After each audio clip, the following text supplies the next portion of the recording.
Hello, friends. Just thought I'd share something out here at the bus stop on a very rainy day.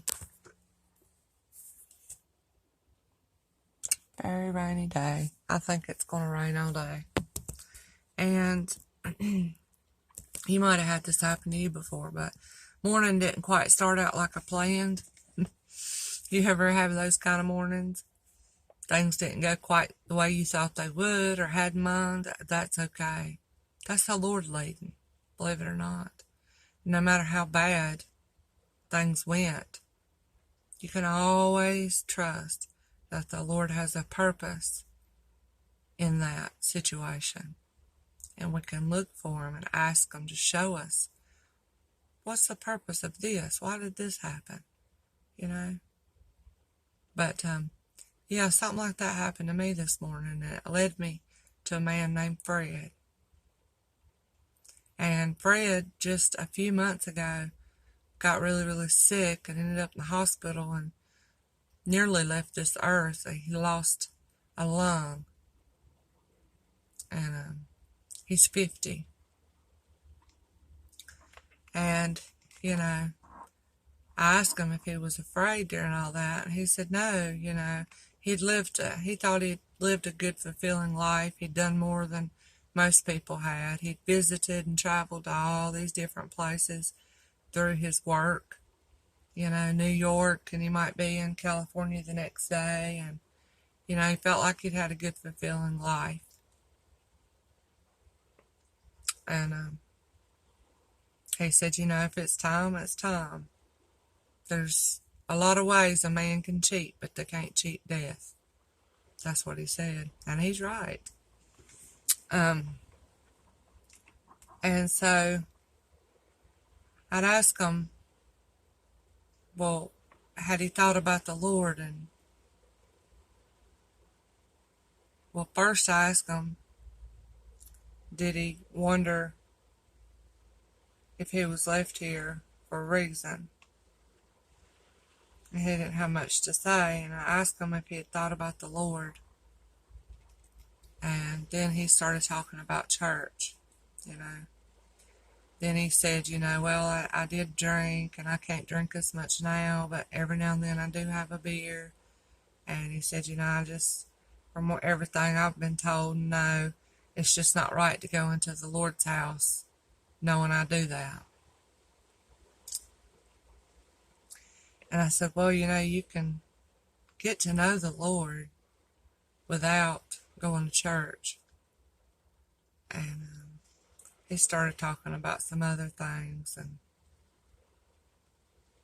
that was pretty much where it was left at. But, I was just thinking, you might be afraid.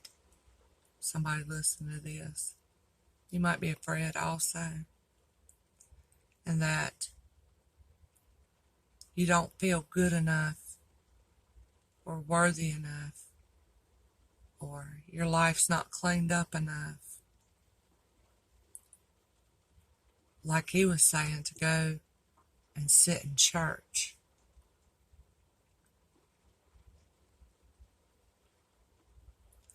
Well, you might not be good enough according to people's standards and what people say and what people have defined church as.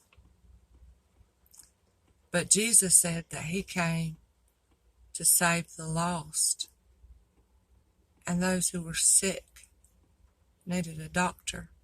And the healthy people, the ones that were righteous in their own eyes, those are the healthy people. But they don't need help. They don't have to depend on the Lord very much because they don't have that many problems or sins, or, they're doing pretty good. Well, the Lord came for those who know that they're a sinner. They know that they don't have everything figured out. They know that they have some issues,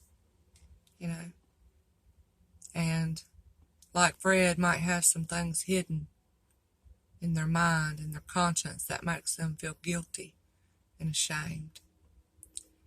The Bible tells us that the blood of Jesus that was sacrificed and offered for us, it cleanses a person's guilty conscience, takes away shame, forgives us of sin, gives us a clear conscience, one that allows us to stand boldly before the Father, the God of heaven and earth, the one who created everything, who created you, and knows everything about you.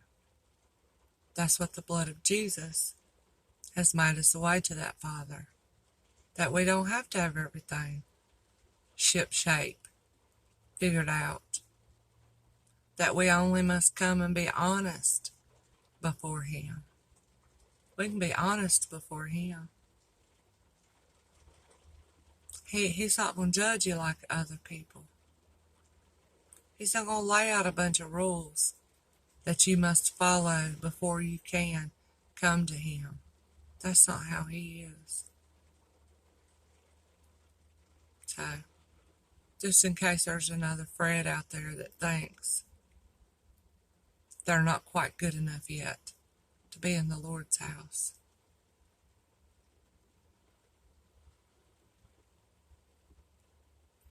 just something to think about. Added Fred to my prayer book. You know, the Lord might show Himself to Fred more. Wake him up. Let him know that he can get to know Jesus. He doesn't have to go to church to do that. You know? So, I hope that might can help somebody today. Just thought I'd share it. Take care. Talk to you soon. Bye-bye.